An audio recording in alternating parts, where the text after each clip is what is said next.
from Fargo and serving you on TV, online, and on the go. This is Valley News Live 10 at 10. A new study says the stereotype of the little old lady being the most vulnerable to scams is wrong. Good evening. Thank you for joining us tonight. Millennials are more likely to fall for scams than the elderly, according to a new study.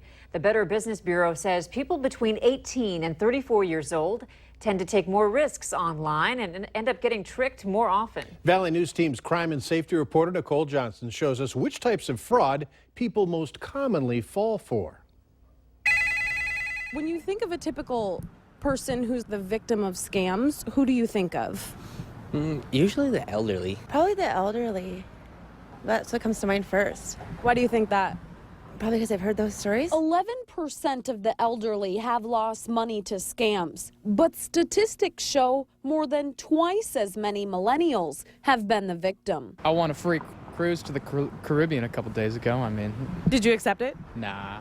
Experts say 18 through 34-year-olds tend to think they won't be tricked, but often take more risks, especially online. Well, I guess it doesn't surprise me, looking at a couple of people, at least that I grew up with, and they seem kind of naive to a certain extent, or like really trusting. One of the most common types of scams millennials fall for is fake job offers. Another is getting personal information stolen by hackers because they were using public Wi-Fi too openly. The whole phone thing is terrifying to me. It really is. There's like so online banking and everything, and you're using Wi-Fi in so many public places. It's pretty scary. Do you do it? I do.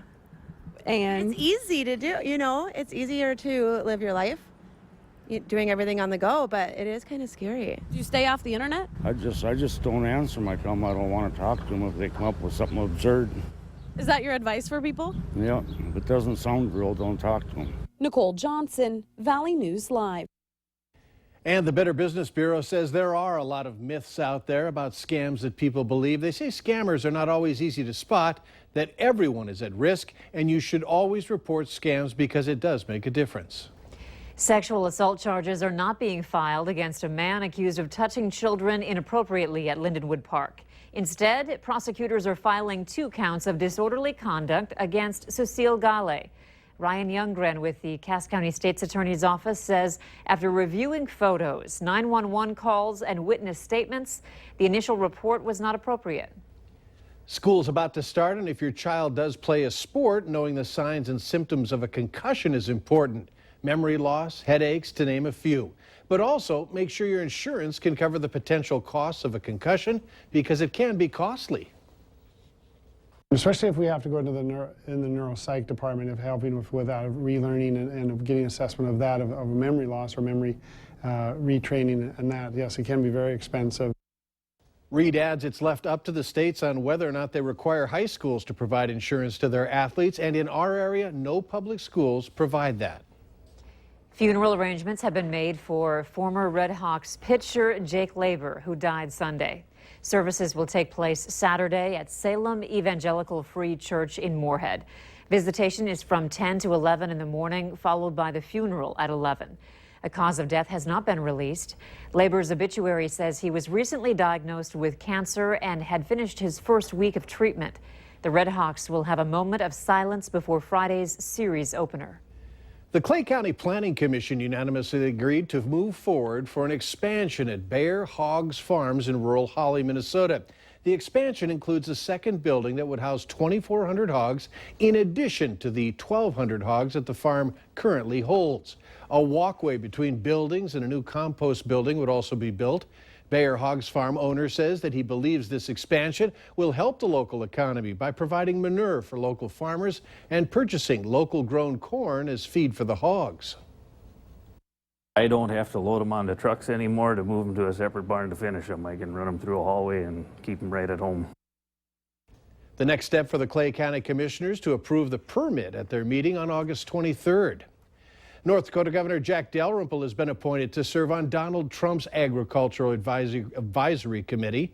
Trump's campaign made the announcement today by saying the formation of the board represents Donald J. Trump's endorsement of these individuals' diverse skill set and ideas. Just last week, the Trump campaign announced the appointment of Congressman Kevin Cramer to serve as state finance chairman. Protesters slowed work today on the Dakota Access Pipeline in central North Dakota. The Morton County Sheriff says 10 more arrests were made. The sheriff also says demonstrations need to be reevaluated and that protesters' space may need to be expanded. The protesters are against the pipeline because they have concerns about how it will affect water quality on the Standing Rock Reservation and beyond. Developers are expected to go to federal court for an injunction to stop the protesters. Those in the military sacrifice a lot in service to our country, including spending time with their children. Operation Purple Camp, that's a local camp for military kids who've had to deal with deployments and even injured parents. Nearly 100 kids are spending 5 days at the camp, taking part in regular camp activities, along with some military-type events. Today, kids had the opportunity to learn some of the skills their parents use, including how to march, first aid, and wearing the heavy equipment. We don't talk a ton about being like the experience, but it's kind of cool just to know that they went through it too. Families serve too, so like we often think like, well, it's the service member that's going to be deployed or going away or doing their weekend drills, but the parents and the kids are still back home. Like their parent might miss their birthday, the 16th birthday, or a birthday party, or a special concert or a game. Operation Purple Camp is sponsored by the Wounded Warrior Project, and it's free. A big change is coming to the Minnesota State Fair this year. For the first time ever, nearly all items brought into the fair will be searched. And searches at the gate aren't the only new safety feature.